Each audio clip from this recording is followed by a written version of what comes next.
ఆదిశంకరులు విష్ణు సహస్రానికి రచించిన భాష్యం ఆధారంగా మన విష్ణు సహస్రనామ వైభవాన్ని చెప్పుకోబోతున్నాం. ఇది శృంగేరి పీఠం యొక్క ఆదేశం చేత ఈ విషయాన్ని స్వీకరించడం జరిగినది. భగవద్గీత సమయంలోనే అక్కడి నుంచి ఆదేశం లభించింది. దాన్ని ఇప్పుడు నెరవేర్చుకోగలుగుతున్నాం. అయితే అర్ధమండల దీక్షతో చెప్పుకోవడం జరుగుతుంది. అయితే 21 రోజులు అనుకుంటాం, కానీ విష్ణు సహస్రనామానికి 21 రోజులు కూడా తక్కువే. అందుకే మన సమయాన్ని సద్వినియోగపరుచుకుందాం. శ్రద్ధాళువులైన శ్రోతలకు ఈ విషయం చెప్తున్నాను. వింటున్న ప్రతిదీ కూడాను ఒక దీక్షగా వినాలి. అలా విన్నట్లయితే ఉపన్యాసం అవిచ్ఛిన్నంగా విన్న యొక్క ఫలం మనకి లభిస్తుంది, స్వామి యొక్క అనుగ్రహం సిద్ధిస్తుంది. అయితే విష్ణు సహస్రనామ స్తోత్రం జగత్ ప్రసిద్ధి చెందినటువంటిది. ఇది ఎక్కడిది అంటే మహాభారతంలోని ఆనుశాసనిక పర్వంలో చెప్పబడుతున్నటువంటి స్వామి యొక్క నామములివి. భీష్మాచార్యులు వారు యుధిష్ఠిరునికి ఉపదేశించినటువంటి దివ్య విద్య ఇది. ఈ సహస్రనామ స్తోత్రానికి ఉన్న ప్రాధాన్యం సామాన్యమైనది కాదు. ఆదిశంకర భగవత్పాలు వారు దీనికి భాష్యం రచించారు అంటేనే దీని యొక్క వైశిష్ట్యం తెలుస్తుంది. శాస్త్రానికి భాష్యం ఉంటుంది, స్తోత్రానికి భాష్యం ఏమిటి అంటే ఇది స్తోత్ర రూపంలో కనబడుతున్న శాస్త్రం కనుకనే దీనికి భాష్యం అవసరం. విష్ణు సహస్రనామాలకు అర్థం శ్రద్ధగా తెలుసుకుంటే అది బ్రహ్మ విద్య, అది ఆత్మవిద్య.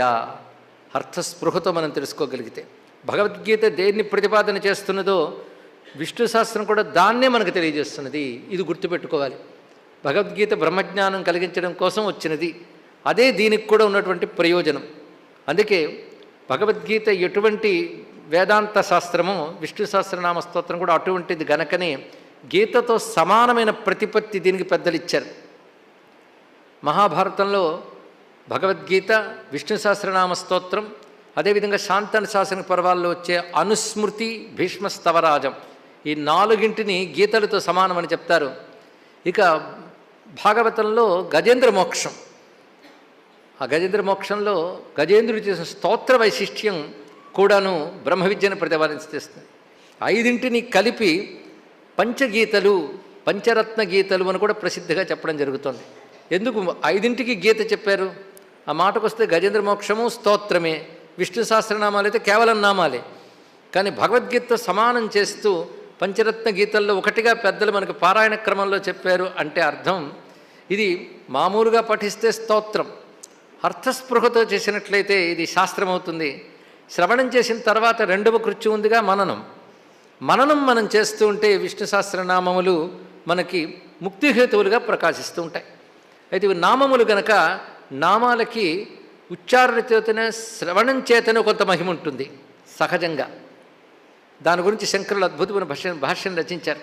అందుకే నామాలకు మహిమ ఉంటుంది. విష్ణు సహస్రనామం వినడం వల్ల లేదా ఉచ్చారణ చేయడం వల్ల, పారాయణ చేయడం వల్ల కొన్ని ప్రయోజనాలు ఉన్నాయి, తప్పకుండా ఉంటాయి. మంత్రస్వరూపాలు కనుక ఈ ఒక్కొక్క నామం ఒక్కొక్క మంత్రం కనుక ఆ ప్రభావం తప్పగా ఉంటుంది. మంత్రానికి ఒక ప్రయోజనం ఉంటుంది కదా, సిద్ధిని ఇచ్చేటటువంటి ప్రయోజనం ఉంటుంది. అది ఐహిక సిద్ధిని ప్రసాదిస్తూ క్రమంగా అసలు సిద్ధి చిత్తశుద్ధినిచ్చి అప్పుడు మనకి విచారణ వైపు బుద్ధిని పంపించి జ్ఞానాన్ని కూడా ప్రదానం చేస్తుంది. కనుక ఈ నామ విద్య మనం ఏ దశలో ఉంటే ఆ దశలోనే స్వీకరించాలి. తర్వాత గురువులను ఆశ్రయించి శ్రద్ధతో అర్థాన్ని తెలుసుకునే ప్రయత్నం చేయాలి. ఇప్పుడు జగద్గురువుల యొక్క సన్నిధిలో వారాదేశంతో అమ్మవారి యొక్క సాన్నిధ్యంలో మనం ఈ సహస్రనామ భాష్యాన్ని చెప్పుకున్న భాగ్యం మనకు లభించింది. మార్గశీర్ష మాస ప్రారంభం, మాసానా మార్గశీర్షోహం అన్నారు.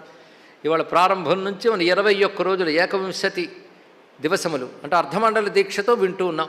ఇలా శ్రద్ధగా కూర్చుని విన్న వారందరికీ కూడా స్వామి అనుగ్రహం లభించుగాక అని చెప్తూ ఎక్కువగా ఉపోద్ఘాతం అవసరం లేదు.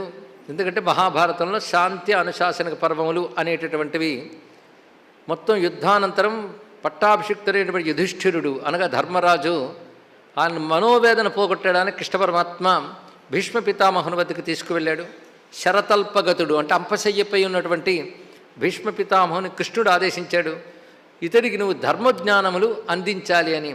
అప్పుడు వేదం ఆధారం చేసుకుని స్మృతుల ఆధారంగా అనేక ఇతివృత్తాల ఆధారంగా సమగ్రమైన ధర్మములు బోధించాడు భీష్మ పితామహుడు.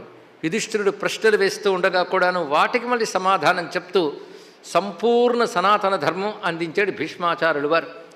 ఆ శాంతనుశాసన పర్వాల వల్లనే భీష్ముల వారిని మనం ఆచార్య స్థానంలో చెప్పుకుంటున్నాం. అంత అద్భుతమైన విజ్ఞాన కోశములు శాంతి అనుశాసనిక పర్వములు. ఇందులో ప్రధానంగా మన ధర్మంలో 3 భాగములు ఉంటాయి. కర్మ, ఉపాసన, జ్ఞానం అని 3 భాగములు. 3 చెప్పబడుతుంటాయి. కర్మయే శాస్త్రంలో ధర్మము అనిపించుకుంటుంది. ధర్మం అన్నా కర్మ అన్నా ఒకటే. రెండవది ఉపాసన, మూడవది జ్ఞానము. ఈ 3 వేదము అదే అందిస్తుంది, భారతం అదే అందిస్తుంది, శాంతానుశాసనకాలు కూడా వాటినే మనకి అందిస్తున్నాయి. ఈ శాంతానుశాసనకాల్లో ప్రారంభంలోనే భీష్మ స్తవరాజమని విష్ణువుని ఉద్దేశించి అద్భుతమైన స్తోత్రం చేస్తాడు. దాని భాష్యం కూడా గీతా భాష్యంతో సమానంగానే ఉంటుంది. అది కొన్ని స్తోత్రములు స్వామిని స్మరిస్తూ తాను చేస్తాడు భీష్ముల వారు. ఆ తర్వాత ప్రారంభమవుతే చర్చలు అన్నీ కూడా అనుశాసన పర్వం వచ్చేటప్పటికి ఇంచుమించు ధర్మాలు చెప్పడం పూర్తయిపోయింది. అన్నీ పూర్తయిన తర్వాత ప్రారంభమవుతుంది విష్ణు సహస్రనామ స్తోత్రం. దీనికి చాలా అందమైన భాష్యాన్ని అనుగ్రహించారు ఆదిశంకరుల వారు.